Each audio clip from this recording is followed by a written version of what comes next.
नमस्कार। आज स्मुदनिंगের ওপর কিছু ভিডিও নিয়ে এসেছি আর জানাতে চলেছি কয়েকটা প্রশ্নের উত্তর। বেশিরভাগ ক্লায়েন্টরাই ভাবেন হেয়ার স্মুথনিং মানে হেয়ারের উপর একটা টর্চার, কিন্তু হেয়ার স্মুথনিং একটা ট্রিটমেন্ট, এটা কোনো হেয়ারের উপর টর্চার নয়। স্মুথনিং একটা আর্ট ইন বিউটিশিয়ান চ্যাপ্টার। এটা একটা ভীষণ সেন্সিটিভ ওয়ার্ক, যেটার একটু এদিক ওদিক হয়ে গেলেই হেয়ার ফল হতে পারে, হেয়ার ব্রেকেজ হতে পারে, আর সবথেকে বড় ব্যাপার ফিনিশিং না হলে দুদিনেই আবার কার্লিং বা ফিরে আসতে পারে। স্মুথনিংয়ের কাজটা যদি প্রফেশনালি ঠিকঠাক করা যায় তাহলে প্রচুর ক্লায়েন্ট উপকৃত হবেন এবং চুলের ক্ষেত্রে কোনো সমস্যা হবে না। কারণ আমার মতে স্মুথনিংটা কিন্তু হেয়ার ফলের কারণ নয়। কারণটা হতে পারে স্মুথনিং ক্রিমগুলোর যে প্রসেসিং টাইম সে নিয়ে কোনো গাফিলতি, বা প্রোডাক্ট কোয়ালিটি নিয়ে গাফিলতি, বা ধরুন হিট কন্ট্রোল, আয়রনিংয়ের সময় হিট কন্ট্রোলটা নিয়ে গাফিলতি, বিভিন্ন রকম কারণ থাকে। সেই সব কারণে স্মুথনিংটা অনেকেরই সাকসেস হয় না। বাট হেয়ার এক্সপার্ট বা বিউটিশিয়ান যদি প্রফেশনাল হয়ে থাকে, এক্সপিরিয়েন্সড হয়ে থাকে, তাহলে স্মুথনিংয়ের ক্ষেত্রে হেয়ার ফলিং, হেয়ার ব্রেকেজ বা হেয়ার ছিঁড়ে ছিঁড়ে যাওয়া, এই কোনো সমস্যাগুলোই উঠে আসবে না। উপরন্তু ক্লায়েন্টের রুট থেকে প্রচুর চুল গজায় স্মুথনিংয়ে। আমার এরকমও রেজাল্ট আছে যে রুটের গ্রোথ বেড়ে গেছে। ক্লায়েন্টদের প্রথম প্রশ্ন থাকে যে অত স্ট্রং কেমিক্যাল না বাবা, মাথায় ইউজ করবো না, স্মুথনিং করলে যেটুকুনি চুল আছে সেটাও নষ্ট হয়ে যাবে। এটা একদম ভুল কথা। অনেক একদম চুল নেই, হালকা হালকা চুল, তাদের স্ক্যাল্পে করার পরে তারা আবার দ্বিতীয় বছর এসছে স্মুথনিং করতে, এই কারণে শুধু রুট থেকে তাদের হেয়ারে গ্রোথ হয়েছে বলে।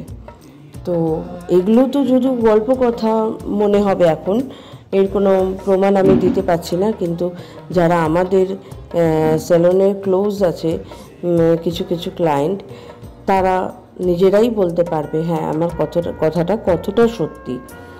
তো যাই হোক, এখন ক্লায়েন্টের মনে ফার্স্ট প্রশ্ন স্ট্রং কেমিক্যাল ইউজ করা যাবে না। এবার আমার সেই প্রশ্নের উত্তরে আমি বলতে চাইছি, আপনাদের হয়তো অনেকেরই জানা আছে যে আমাদের গোটা শরীরটাই তৈরি হয়েছে কেমিক্যাল বন্ডের দ্বারা। বিভিন্ন রকম কেমিক্যাল কম্পাউন্ড আছে আমাদের শরীরের উপর, এবং যার জন্য আমাদের শরীর খারাপ হোক বা যে কোনো সমস্যা সমাধানের জন্য আমাদেরকে ছুটতে হয় কেমিস্ট অ্যান্ড ড্রাগিস্টের কাছে। কারণ সেই ওষুধগুলো আমরা খেয়ে এসেছি সুস্থ হওয়ার জন্য, সেগুলোও কিন্তু কেমিক্যাল দ্বারাই তৈরি। আমরা যেগুলো মেখে এসেছি তার মধ্যে কি সব কিছুই কি হার্বাল?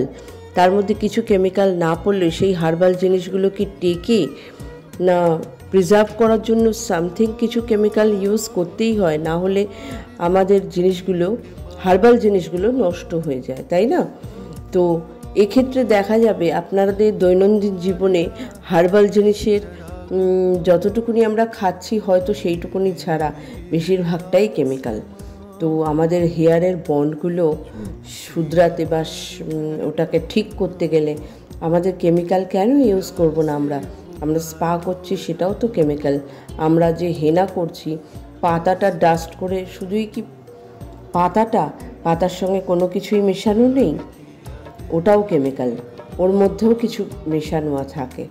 তো আপনি যাই করবেন না কেন, সব কিছু কেমিক্যালি প্রোডাক্ট দিয়েই তৈরি, এবং সেই প্রোডাক্ট ইউজ করেই আমরা এখনও অবধি সুস্থ সবল হয়ে আছি। তো সুতরাং এই প্রশ্নের উত্তর আশা করি আমি দিতে পেরেছি যে কোনো কেমিক্যাল জিনিস আমাদের চুলের ক্ষেত্রে ক্ষতিকর হবে না। তবে হ্যাঁ, কিছু কিছু সাবধানতা আছে যেগুলো এড়িয়ে অবহেলা করলে চুলের ক্ষেত্রে অবশ্যই ক্ষতি হবে। যেমন ধরুন, আজকে স্মুথনিং করছেন এবং সেম ডেতে আপনি কালারিং চাইছেন বা হাইলাইট চাইছেন, তো সেক্ষেত্রে চুলের রেজাল্টও ভালো হবে না, উল্টে হেয়ার ড্যামেজ হয়ে যাবে। আর প্রচণ্ড প্রচণ্ড রুক্ষ, যেটাকে পরবর্তীকালে রিপেয়ার করতে জীবন কয়লা হয়ে যাবে, একদম সম্ভবই না।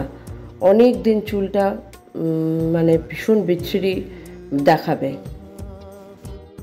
আর হ্যাঁ, স্মুথনিং করতে গেলে অবশ্যই স্মুথনিং শ্যাম্পু, কন্ডিশনার, সিরাম, এমনকি মাস্ক, সব কিছু স্মুথনিং কন্ট্রোল মানে স্মুথনিংকে কেয়ার করবে এমনই প্রোডাক্ট ইউজ করতে হবে। শুধু কষ্ট করে এই প্রোডাক্ট মানে যেগুলো আপনারা রেগুলার ইউজ করছেন সেইগুলো বাদ দিয়ে দিতে হবে, এবং যেটা স্মুথনিংটাকে কন্ট্রোলে রাখতে পারবে, যে হেয়ার ফল করবে না, হেয়ার ড্যামেজ করবে না, এবং আপনার স্মুথনিংটা টোটালি 1 বছর রানিং হবে, সেই রকম প্রোডাক্টই আপনাকে ইউজ করতে হবে। এছাড়া আপনি নর্মাল প্রোডাক্ট ইউজ করবেন আর চাইবেন যে চুলটা ভালো থাকুক, চুল মানে হেয়ার ফল হবে না, হেয়ার ড্রাই লাগবে না, তো সেটা তো সম্ভব না। সেইগুলো মানে হেয়ার স্মুথনিং একটা ট্রিটমেন্ট, এবং সেই ট্রিটমেন্টটাকে কন্ট্রোল করতে গেলে তার সেম প্রোডাক্ট ইউজ করতে হবে শ্যাম্পু, কন্ডিশনার, সিরামের ক্ষেত্রে। স্মুথনিং নিয়ে আরও কিছু প্রশ্ন থাকলে পরে আবার কথা হবে। আজ আসি, এইটুকুনি বললাম। আশা করি কিছুটা ক্লিয়ার করতে পেরেছি। আর যদি কিছু প্রশ্ন থাকে আপনারা কমেন্ট বক্সে বলতে পারেন, আমি অবশ্যই তার উত্তর আর এক ভিডিওতে দেবো।